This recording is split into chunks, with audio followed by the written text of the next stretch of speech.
3. Hi, everyone. This is Laura Campagna, the Wednesday Witch, and I am here with therapist and writer Maura McDonald-Brown for the next episode of Chiron's Key. What is consciousness? What is the mind? How does it work? And I will admit that I am a little sad today because we recorded this episode on your birthday, which felt like the ultimate Aries joyful party. And I deleted it, which was so hard for me as a Capricorn to make a mistake that was irretrievable. But, you know, the Mercury Neptune square in Pisces really got me. So here we are again on the Aries New Moon, which still feels like a celebration of your gorgeous Ariesness to me. So yeah, and I feel like as an Aries, any attention that I can have is like good for me. So this is fine. And I mean, we're celebrating being human, so it's good that we've made mistakes and we can model that for other people. Yeah, and I liked how when I told you about it, you were like, I don't care. Like, I know you're going to struggle with this, but I'm cool. And I was like, thank you. Yeah, all my fixed placements appreciated that kind of spontaneity. So this is an episode that I am so excited about because, as I shared with you last time, that this was one of the main motivations that I had for wanting to start this podcast or this whatever series of video explorations is because as an astrologer and as someone with a background in feminist theory, you know, I had, I would say, some superficial or cursory knowledge around therapeutics, feminist counseling practices and techniques, things that I have employed over the years, absolutely, to great effect, and studied and researched and learned about. But when you start learning about astrology, there is a lot of overlap with psychology. And I really just wanted to have like an hour with you to explore the topics of what is the mind, how does it work, how is our consciousness and the different layers and levels impacting us, and the connections when people who are interested in astrology and interested in healing and growth start to kind of engage with this knowledge. We hear different terms. And so what I was really excited about was to just interview you and have you explain to us the different levels or layers of the mind and consciousness as they're termed consciousness, the subconscious, and the unconscious. Yeah. All right, let's do it. So I think the last time we recorded, I think the best place to start is to separate the brain from the mind. And I think a lot of people have a variety of ways of describing this. And so, you know, the way I describe it might resonate for some people, and then there might be different ways of thinking about it that work for other people. But the brain itself is just kind of like the mechanics. Obviously, our brains are super brilliant, especially in conjunction with the rest of our automatic functioning in our bodies and the way that they protect us and the way that they decipher information. But the brain doesn't make meaning of our lives. The brain just reacts. And our mind is what creates stories and helps us make meaning and assign beauty and value and decipher all of the symbols around us at all times.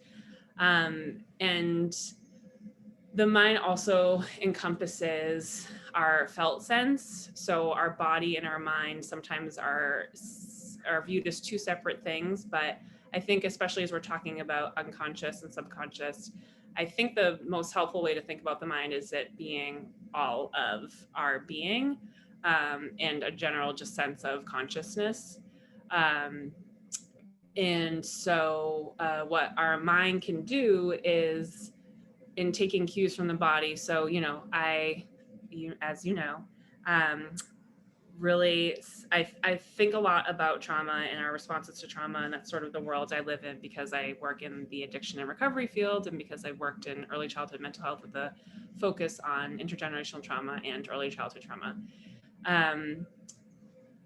So in thinking about it from that perspective, our mind and brain really rely on our body's cues to help us figure out at any given moment, is this situation that I'm experiencing something that I can cope with? Is it something that I can move forward with and integrate in a way that is not going to be totally disruptive to my life and my understanding of the world? Or is this something that I don't have the capacity to navigate right now, and am I going to need to shut this part and memory down and tuck it away into a place that doesn't totally disrupt my understanding of the world around me? And so I think using that as a jump off point, I think that the unconscious stuff is stuff that we are not able to, for whatever reason, maybe it's psychological safety, maybe it's physical safety, not able to access and bring it into our everyday awareness. And that can be things that have happened in generations past that have been handed down to us through our DNA. Epigenetics is a huge, exciting field that people are talking more and more about. Or it can be, if you believe in reincarnation as we do, it can be our past life stuff, which we might go into, we might not.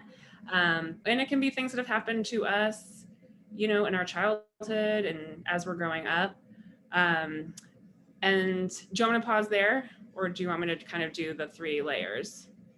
Well, I guess I'll just say we could pause there, and I could say that I love the way that you're describing this, because when in astrology, different planets are assigned different functions, and they correlate to different parts of us. And a beautiful thing about astrology is that, we can see it as offering the possibility of like the return to wholeness, right? Seeing that like all of these different parts of us exist. They all exist at once. And so whether or not you have a positive relationship with Saturn as discipline and structure and authority, or you have negative experience with the moon as, your body and nurturing and self-care. And those are always going to be in flux and unfolding at different times.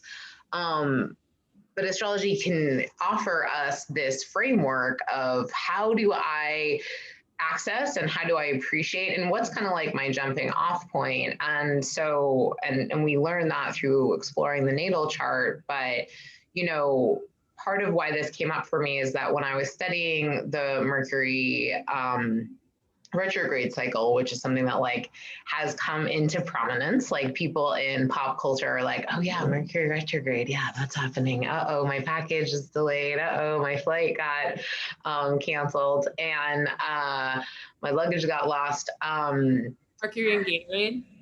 Yeah, Mercury and Gatorade, exactly. So especially in Pisces.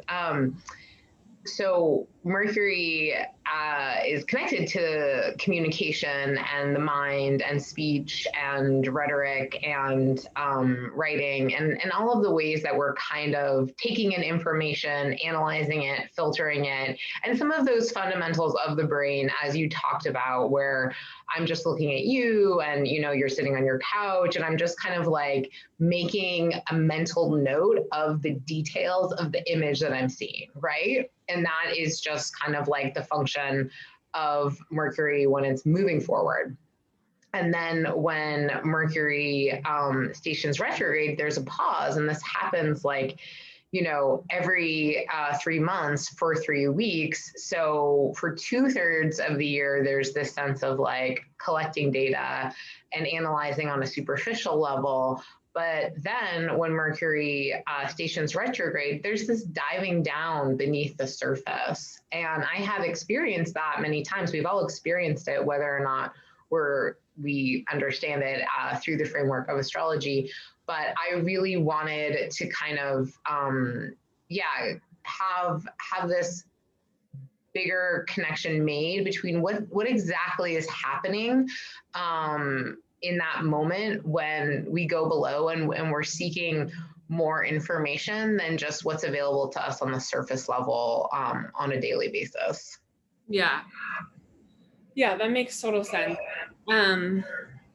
I think we talked, so I think that the interesting thing about the cycles of Mercury retrograde and the way that we work as humans is, and just the way that life works, is that we are on a quest for wholeness. And I think with Mercury retrograde, these are opportunities for us to bring up some of the things that are beneath the surface for us to look at. And I've heard this said a lot in various ways, but essentially, like, we're just going to keep repeating the lessons until we learn them. Life is going to continuously offer us opportunities to figure out what is ours to integrate and make whole. For example, like, before I realized that I needed to stop drinking, this was a long process for me, as you know, because I've talked to you about it. But the way it would show up for me regularly, there would be moments where I would be like, oh, my drinking is out of control. Maybe I'll look at that. And then there'd be long periods of time where I wouldn't be able to access that again. It was something that was too overwhelming. And then when it started to kind of come through the surface of like, this is not something that is going to go away, and this is not something that I have control over, I just distinctly remember starting to get really aggravated with other people's drinking, like really starting to be really concerned about my friend so-and-so who was clearly an alcoholic, and the like rage and sort of anger I would feel at this person that was very much in my conscious everyday life. I was very aware of how angry and annoyed I was at her with her drinking. Was just something that was constantly on my mind. Like, I remember talking to my wife about how concerned I was and how she was clearly an alcoholic as I was flying to Chicago to visit our in-laws who are actually here today. And I lost my license, and the fear I had that I wouldn't be able to drink because I lost my license when we were like going out to bars, that was happening at the same time that I was freaking out about this, my friend who I was so concerned about. I was not able to connect that to how this was really about my drinking until much later, but that was like what was coming to the surface for me in my unconscious. And I think my subconscious was telling me, like, knock, knock, we're about to start moving right in. Like, you need to start clearing the path for you to be aware of what is in your unconscious, which is that on some level that you're an alcoholic, and we are using this friend to move into your subconscious because, like, we are about to just move in and take up a lot of space in your brain. Yeah.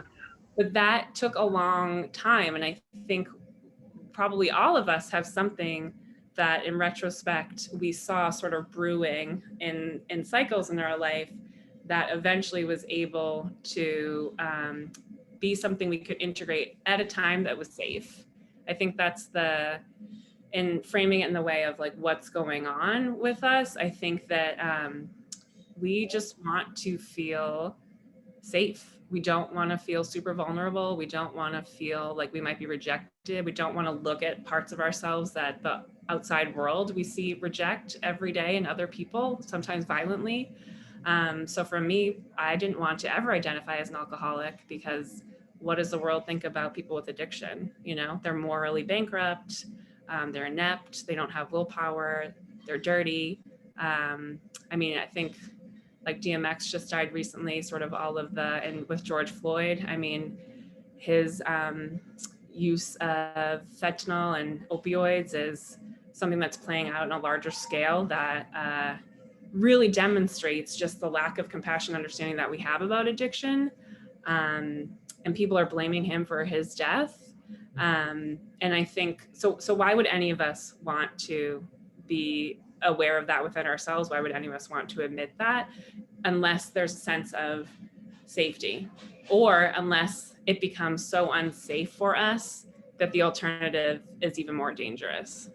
Yeah, yeah. And so I would love if you could kind of just break it down very 101 and give us a definition of consciousness, the subconscious, and the unconscious, because that's something that I kind of hear conflated, those things, the subconscious and the unconscious. And I think it's really helpful to tease them apart and understand their connection, and then how it's all impacting our consciousness, which is, what we understand ourselves to be and to know. And I loved that example of projection. And I think that we can get into things like that, like why am I projecting? Like where does that come from? So Yeah. So consciousness is just the things that we're aware of. It's just our everyday understanding of what's happening in the world and around us. It's what we know of ourselves and our identity. It's what we know of our star signs.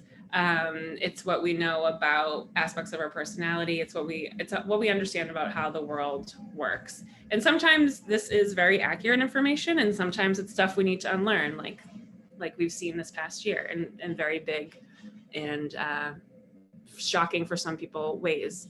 The interesting thing about that I think is probably a topic for another episode is that Erik Erikson is a developmental psychologist, and he believes that we have certain tasks that we need to complete throughout our life. I'm a big Erik Erikson fan. I think a lot of people are. Certainly his theories need some adaptation over time, especially I think for young adulthood, because things look so different than they did when he was theorizing in the 50s.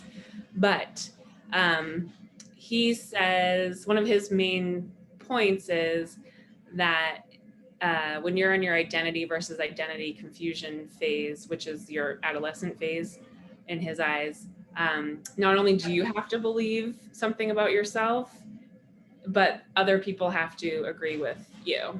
So if I were to say, like, I have really great time management, you would be like, oh, oh, is that what you think?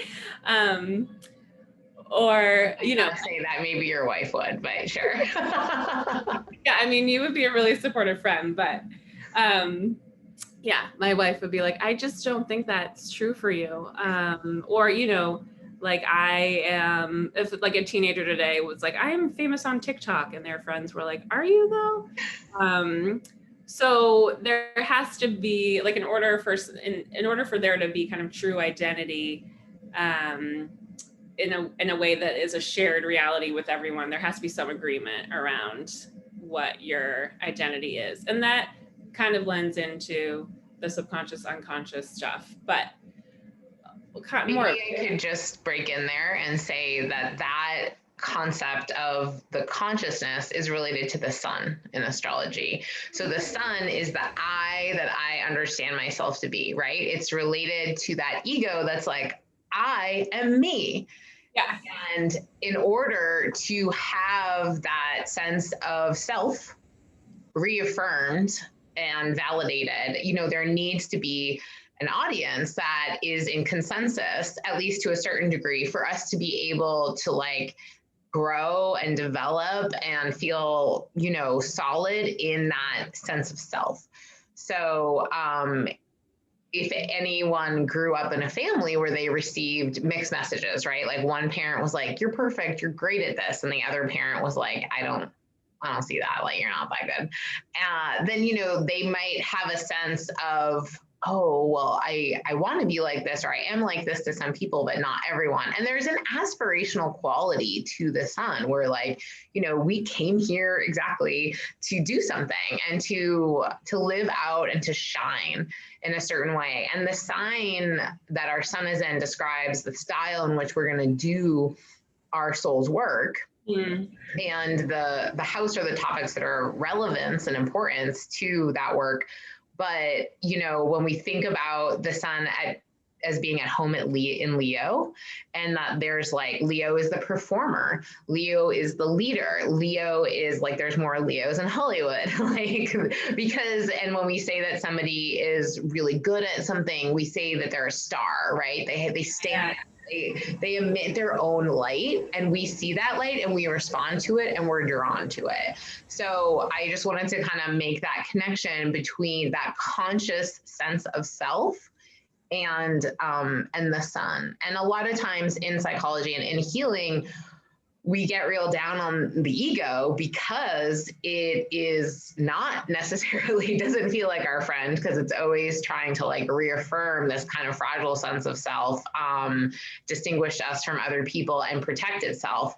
But actually, we need to have a solid sense of self in order to move in the world, and we can see what the result is when we don't have the positive, you know, those of us who grew up with marginalized identities. Like I remember growing up in the 90s as a young queer person, and what was on in the media about us is so radically different than, you know, we was still like dealing with the serial killer tropes and the sad, lonely people and a lot of stuff that now people are like, oh, that's absurd. Like we have all this like positive imagery. But, you know, for those of us who didn't get to grow up seeing ourselves reflected in a way where there was like the possibility of like love and happiness on like a, you know, real level, that was something that we had to, struggle to find and to believe would be true and possible for ourselves. So that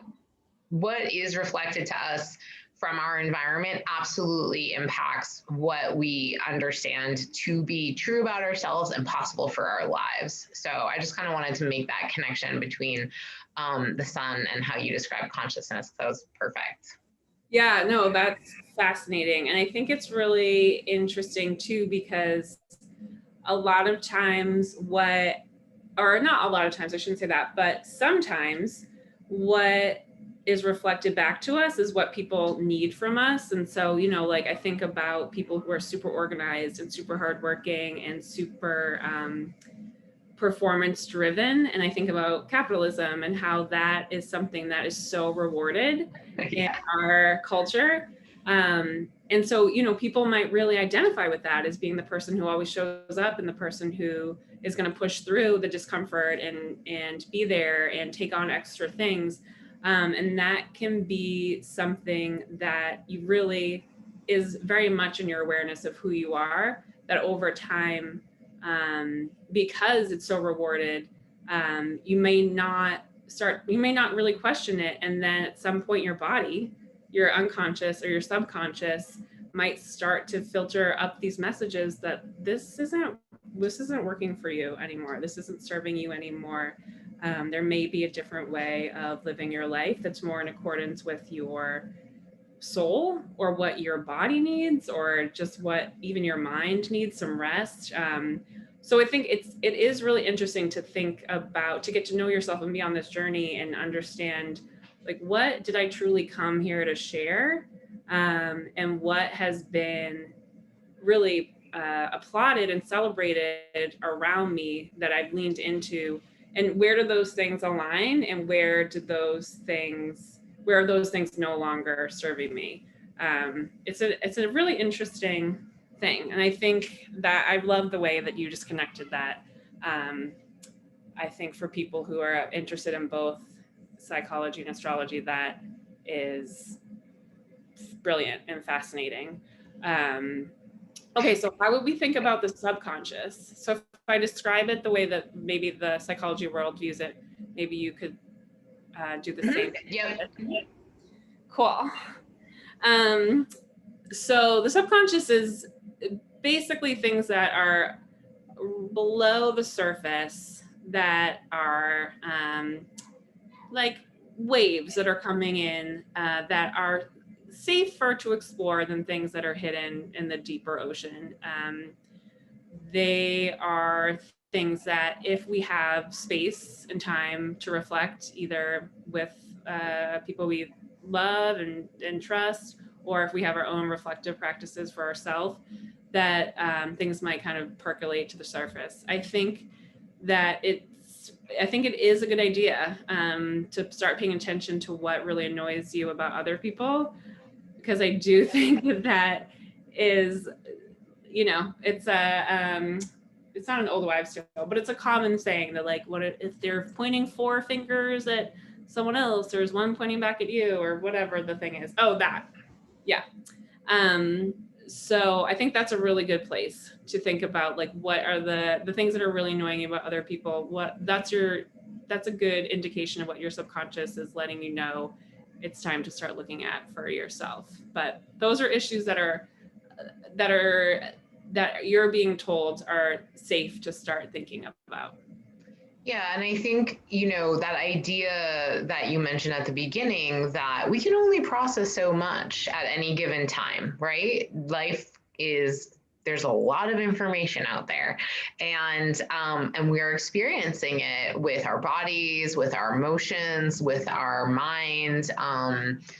And, when we look at the subtle energy bodies in energy healing, it's like there's the emotional body, there's the mental body, there's the spiritual body, there's the etheric body. There's all these different subtle sensing organs and bodies that we have in our system that are processing information. And so when we think about the fact that, like, it's not always possible to take in, we might take it in, but we can't consciously make sense of everything that is coming at us at any given time.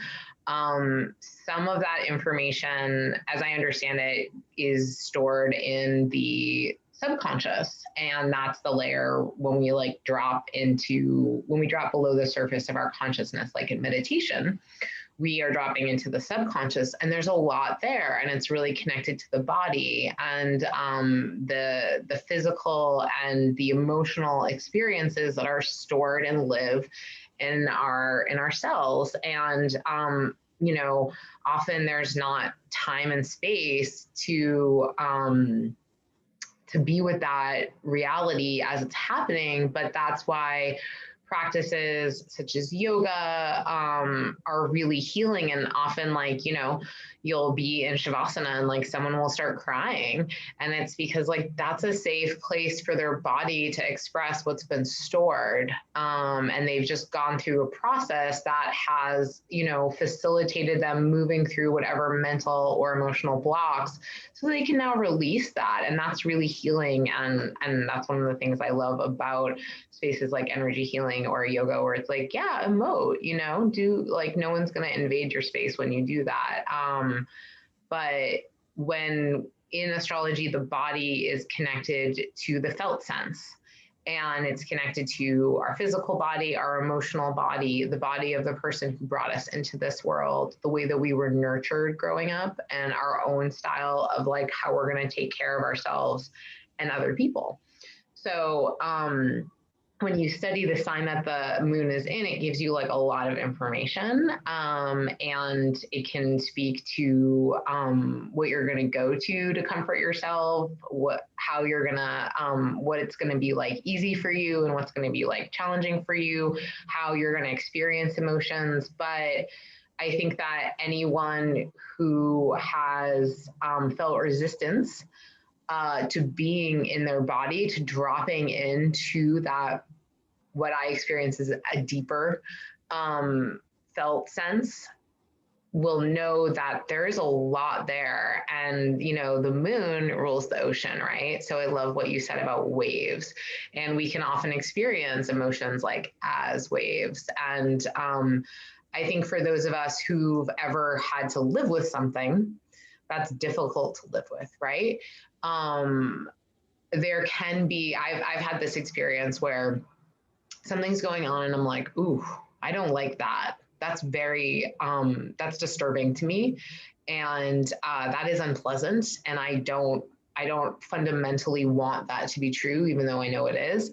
And that will go into my subconscious. And then it will, in subtle ways, absolutely impact the way that I'm looking at the world and viewing the world and thinking about the world and talking about the world and communicating to other people about life in general. And then one day that thing will change. And then all of a sudden, I'll have this new outlook and this new perspective and this new sense of freedom in my consciousness, because the situation that was disturbing me in my unconscious has shifted. And that's, again, a subtle process that happens for people all the time that we're not always aware of. And I think part of why mindfulness practices can be so powerful, like meditation, is because they give us, ideally, if we're doing it on a regular basis and with some consistency, and, you know, I know that's hard to do. And I always just encourage my clients to like start with 2 minutes and start with 5 minutes. That's totally how I started. And especially as someone for whom I don't always want to be with what feels true in my body, that provides us with that safe space to allow some of that material to bubble forward. And then there's just this kind of slow and steady integration that can happen, so that when we have experiences like a Mercury retrograde or something big, it doesn't take us under quite the same way to a place that's scary and unknown and difficult. Yeah. Yeah, you said so much there. I think I love that you bring in the nurtured part and how we were nurtured, because that does have so much to do with both our subconscious and our unconscious. And I think so much of how we do end up processing and what we think is okay, what we evaluate to be okay to sit with. You know, I think we've talked about this before, but generationally, I think our generation is, you know, responding to the previous generation, which was responding to the generation before that. I think a lot about the ways in which I was a very emotional child. I'm a Cancer rising and a Cancer moon. You're double Cancer. Yeah, there was sort of no avoiding it. And hashtag God's plan. Yeah, exactly. Really similar to Drake in a lot of ways for me, actually. Sure. But you know, I grew up in a house, like I've talked about here, that wasn't super emotional. And you know, I think my mom grew up after the Great Depression, and so I think what was told to her generation, what was told to her specifically, was survival, you know, that you need material things to survive in this world. And the most important thing you can do for your children is to provide stability in the form of financial security, in the form of material security. And she did that. And she did an incredible job of making sure that we had everything we needed from a material perspective. And I think for a lot of us, that's true. Our parents were told one way of success looks like this and security looks like this, and emotional processing was not something that their parents knew how to do, and it was also not something that was valued. So for me, I think a lot of, especially the negative emotion growing up, and you know, I've done a lot of work around this, and therapy has been hugely helpful for me in this. I thought that any wave of negative emotion was actually a tsunami. And so I didn't want to sit with any of it, because I was told that emotions were not important, also that they needed to be brushed aside, and I needed to get over them, and that I was being dramatic.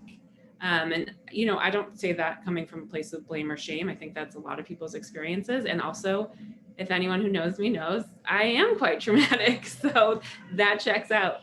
But I think subconsciously what that means is that, you know, again, therapy has been really helpful for me with this, but connecting with that emotion, I needed to, first of all, know that I was going to be okay, and know that I was no longer like a 5-year-old or a 6-year-old who really couldn't process these huge emotions in my tiny body, that I was able to do it if I was allowing it to come in and pass like waves do. But also I had to become aware of my subconscious belief that that's needy of me, that me needing to process an emotion is something I believe is annoying. that like my inner child is really annoying in those moments, and get connected with that to understand that not only do I need to allow space, but it's also important for me to start to think about that differently and have more compassion towards my feelings, and my need to be with my feelings. And I think the unconscious of that, you know, that when we start to think about the unconscious part and how it relates to subconscious, is unconscious is our core beliefs. So a core belief could be that I'm needy, but more than what it is, it's that like, it's deeper than that. And it's like, I don't belong here and I'm not enough here, or I need to be different to be here. And I think that is something we hear all the time in various ways. And it's the, you know, I think it's the root of a lot of sadness and pain that we are told explicitly or implicitly, as individuals, as entire groups of people.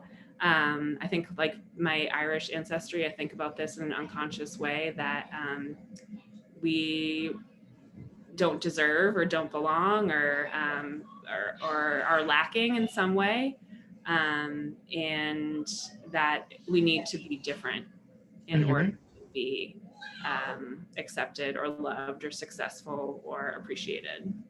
Yeah. And that, you know, trauma lives in the body, and it also, as you said about epigenetics, it gets passed down, right? Generationally. And we are, you know, as human beings, we're so incredibly complex. And sometimes people ask me like, well, how am I different than the baby born next to me at the exact same time in the hospital? Or like, how am I different than my twin? You know? And because it was born, yeah. Even if your twins are not born exactly the same time, but there could be a different baby next to you in the hospital born exactly the same time. And, you know, the fact of the matter is that each of us as souls has been on a karmic journey for a long time. Some of us are new, but most of us are not on Earth. And so we have a repository of knowledge of our past lives that conditions our system, whether, and most of us are not consciously aware of it. And if we are aware of it, we're not consciously aware of it all the time, but it's impacting us. Then we have the genetic component where we have the whatever our ancestors went through. And for the history of, you know, life on Earth, there's just been core survival issues that we've been experiencing.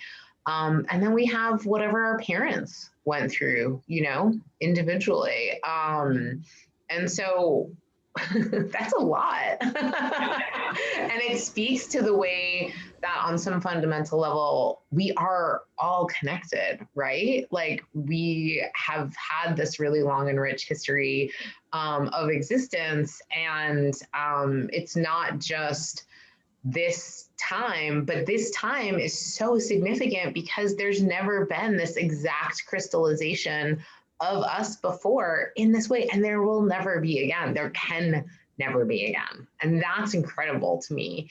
So, you know, a lot of what I hear when I read about the unconscious is that's where the archetypes live. That's where kind of the collective beliefs, the collective kind of consciousness and imagination and the manifestations of God as we experience God and divinity in all of its multitude of forms. And when things, you know, erupt from our unconscious, it can be very destabilizing and disturbing. And when we think about experiences such as like when we have a Pluto transit, and Pluto is connected to a lot of like things that are hidden beneath the surface and that are, and like core wounds and wounds that cause us to like act out in ways to avoid pain, right? So this is where we get some of the compulsions ways to like feel safe and exert a sense of control over an environment, even if it doesn't actually like do what we're hoping it will do fully. It gives us a little like hit of okay. And then, we have in Western society this really dysfunctional relationship with all things that are considered feminine, dark. The lunar is really, since what people would call the kind of advent or rise of patriarchy, which hasn't been the only way that humans have organized on Earth, just the last couple thousand years or 4,000, which is a long time. I'm tired of it. I'm ready for it to move on, get out of here. But that all of that intuitive sense of knowing and our connection, our psychic ability and our psychic connection. And, my mom is really, in her own Gemini way, really psychic. And every time she goes to, she has this one Chinese food restaurant she goes to, and the guy that works there is psychic, and he always tells her what she's been doing that day. And I just love how there's just so much magic sprinkled into the mundane. Like I talked to her last night and she was like, oh yeah, my friend at the restaurant knew I'd been to the beach. Like, for no reason, except that he's psychic, but we don't have in Western society, especially because of our history of Christianity and the witch burnings and white supremacy and just like really like stomping out these kind of lunar and intuitive ways of knowing and vilifying.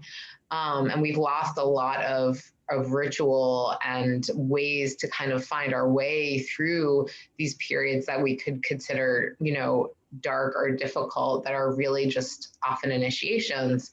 I think part of this really beautiful reemergence of paganism and different ways of knowing divination and astrology is this healing of that, of the subconscious and the unconscious. And it can be really difficult to be with that material, but it is absolutely necessary for our journey to wholeness. Yeah. I mean, I feel like you've taught me so much about like the ways in which astrology can be helpful in understanding just the phases that humanity is going through. But I totally agree with you that I think there's a lot of pain that we are connecting with because we have to. And if we don't, if we keep doing what you suggested and trying to avoid it and do other things kind of compulsively to not feel it, like we're literally going to destroy the earth and each other. So in order for us to not only survive, but I think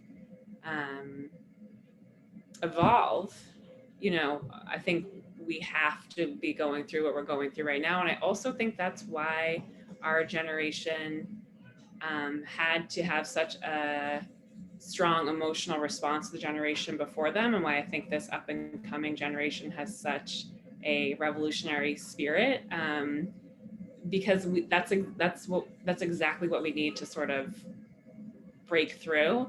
And it's interesting. So I hadn't thought about this prior to the podcast, but I'm connecting to this now. So let me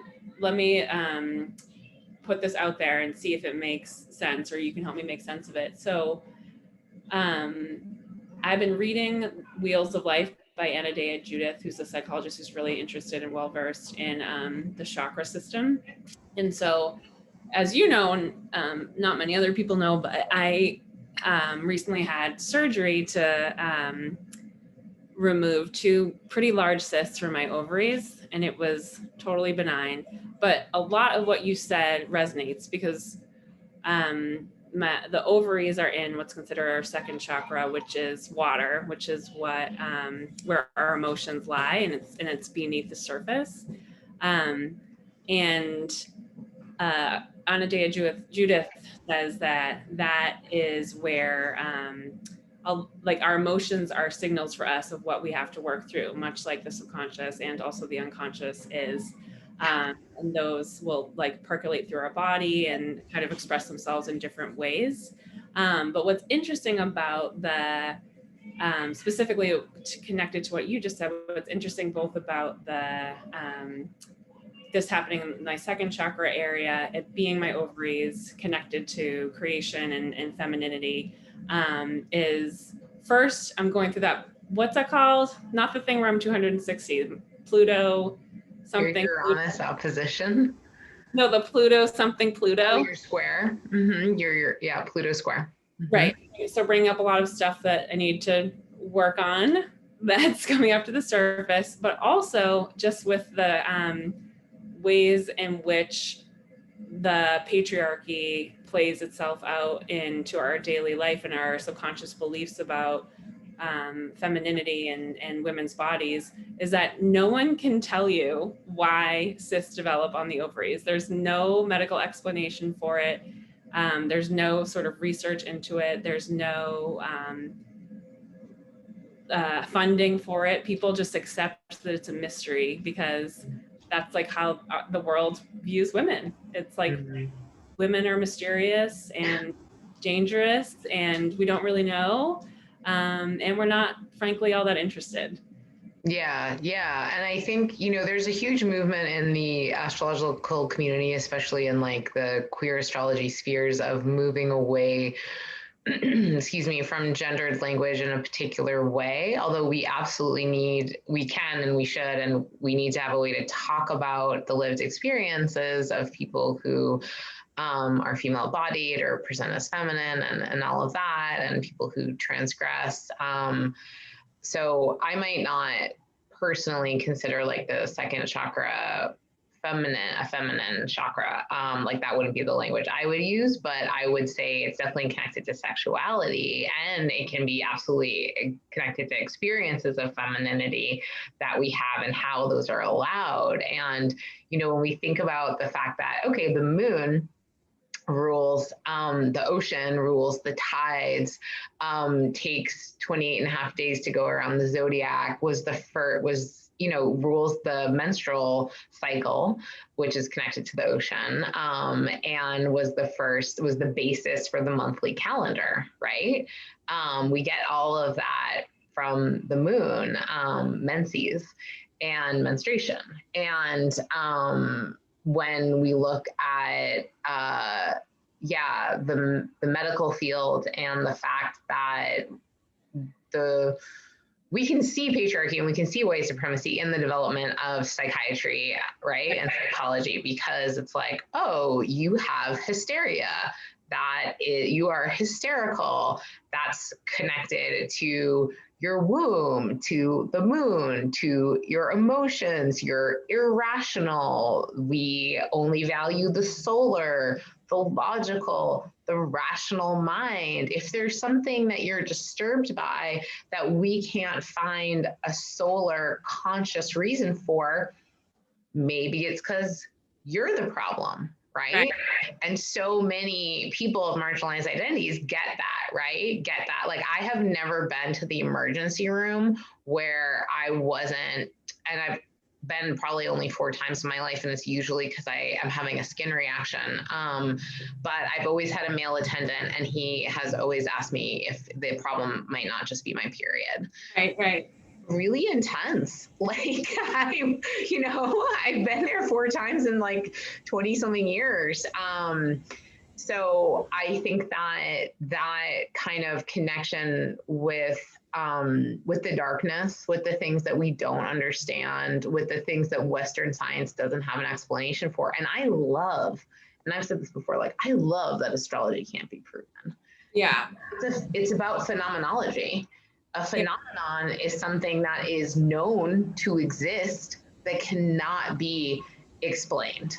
It's observable, and it's like, and you feel it and you can know it, but there isn't like a logical, rational explanation. That's where I want to live. That's where I do live, because I'm a lunar person.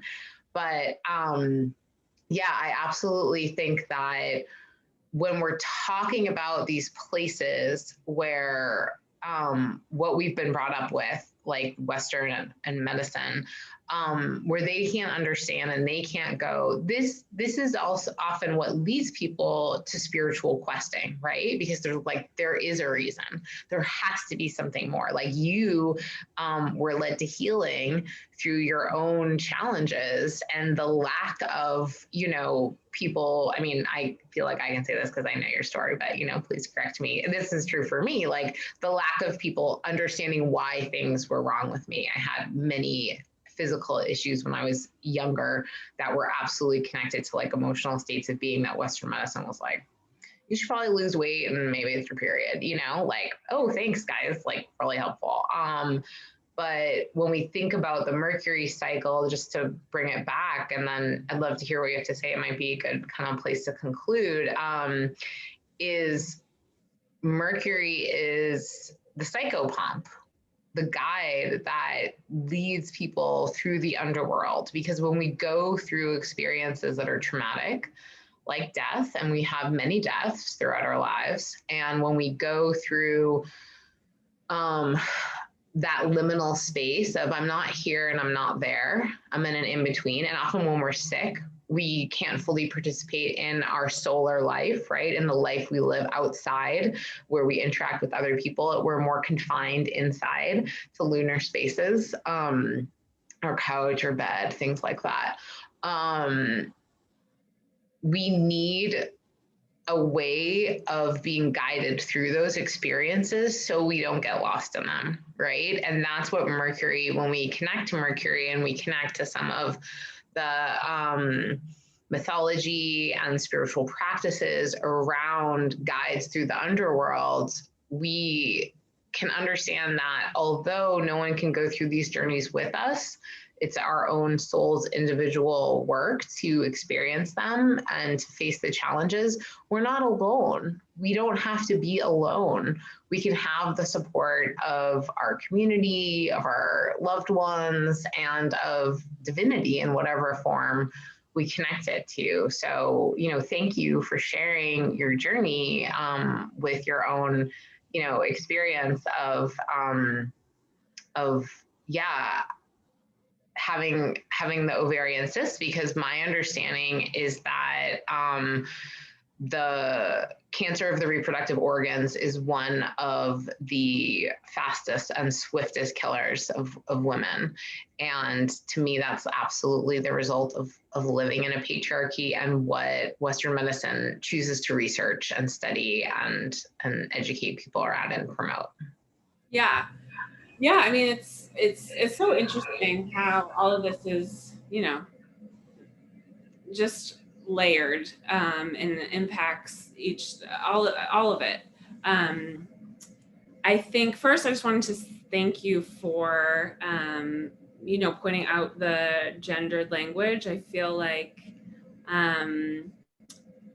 that is something that I think connects so much with just everything you said for a number of different reasons. But I really appreciate you bringing it up for my awareness, and also just thinking through, other systems of thinking that have been really limiting for us, the binary included. I think too that along with like your idea or your reminder that you love that astrology can't be proven, I think something I really like about astrology, and I do really like about psychology, even though I think psychology leans more towards wanting to prove things. Some schools of thought in psychology lean more towards wanting to prove things than maybe the healing arts do in general. It's just the humility, of like the things that we don't know. And what you said last time about that life is enchanted. I mean, I think there is so much magic in life. There is so much connection to our psychic abilities and our intuition, and just the world being so much larger than our physical reality. And I really love that. And I also think that sometimes it's hard, I think, especially with like our core beliefs and our unconscious beliefs. I think particularly in our Western culture, like the idea of being wrong or making a mistake, especially like in a public way, can be so mortifying, and can really trigger our feelings of like, I'm bad, there's something fundamentally wrong with me, I should be ashamed of myself. When in reality, it's that we are all needing to both learn and unlearn things, and that we're human, and that we have to evolve to make space for the people, places, and things that have always been here but have been marginalized.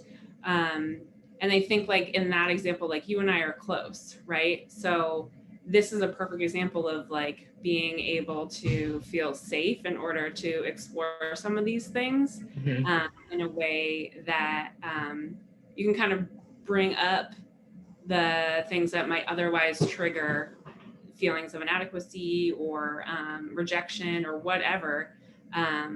But I think first, like your point of like, we can't do this alone. There's no way that we can both process and also learn alone. And also, I think the more work you're able to do in community and seeing other people go through the same sort of human blunders or just like trips through life, and see them kind of and have compassion and understand for them that, you know, that all of us are kind of on this journey together. You can start to do it for yourself, and there can be like less defense, less sort of like wanting to protect and wanting to explain, and sort of just integrating it and moving forward. And I think we've been, as a people, like we've been really defended for a long time, and we haven't felt totally comfortable letting people in and seeing like the parts of us that mess up, because that's like not it's like not very allowed, either like in our family culture or in the larger culture. And so I don't know, I just wanted to, I think that was like such a nice moment of kind of like encapsulating what all of this is in service of. Like, why are we doing all of this? Like, why do we have to integrate our unconscious and our subconscious? Because like we have to make a better world. Yeah, absolutely. And also, you know, I just wanted to kind of add, because what you were talking about with that book, that might be absolutely accurate for the author, how, you know, conceptualizing it. And I'm not saying that isn't true. But just, thinking about language that opens us up and language that is loaded. And we need to talk about sexism. It's a real thing that kills people. And also we want to, talk about the way we talk about it. But I think this is also a really good example of we're having a conversation and emotions come up, right? So then things from the subconscious like rise to the surface, and we're working on something as a collective that's connected to the unconscious, which is like, what is our relationship to the binary and to healing and to oppression? So I really appreciate you and the way you always hold space for my growth and learning. And that feels like just a really beautiful place to kind of conclude this conversation about the mind and consciousness, unless there's something else that you'd like to add. Yeah, I did want to so I don't actually know if Anna Judith would characterize the second chakra as that. And this relates to me closing us out, because that's how I was relating to it, because the ovary, like I identify as a woman, and the ovaries are a part of my body. So for me, I was identifying it. I don't know that she would. And I think so I'm glad we're actually having this, because I don't want to misquote her. And what I wanted to talk about earlier, and what I had talked to you about kind of in between our sessions, was this like really amazing article that I just wanted to recommend to people, because I don't always do a great job in a verbal way of encapsulating what someone else said or thought. So I'm glad that I didn't You try to talk. do, but okay. I think you do. Sometimes I think written I'm better, but sometimes I'm like, yeah, they totally meant like this, that, and the other thing. And then people are like, I don't actually think that's not what I got. But anyway, so I'm glad I didn't talk about this article because I don't want to butcher it, but I really want to recommend, you and I had this conversation, and then it got deleted. And in that time I read this New Yorker article called How Elizabeth Loftus Changed the Meaning of Memory by Rachel Aviv. And it will illuminate the unconscious, subconscious, and conscious while also delivering a blow to the history of psychology, and why and how things are popularized and given a lot of credence, as well as talking about some of the things we talked about, white supremacy and patriarchy, in a way that is just, it's like the article is still haunting me. So I would definitely recommend that for people. Great. I'll link to it in the show notes. Right. Yay. Well, thanks so much, Maura. This was amazing. And I really appreciate you lending your expertise and wisdom to this topic and unpacking these complex, concepts that everywhere I go when I'm reading about the mind and consciousness, all of the different philosophies are like, it's not one thing. And so I think getting to really dive into what it is and helps us to just kind of lays a nice groundwork for, I think, going deeper next time. So thank you so much. I love you, bud. I love you too. And I hope everyone who is listening has enjoyed this. And if you have any questions or comments, please reach out, and you can learn more about my work at Laura Campagna Astrology, and Maura has a really amazing blog called A Very Mediocre Depression. Thoroughly mediocre. Thoroughly. Great, thank you. And we will see you all next time.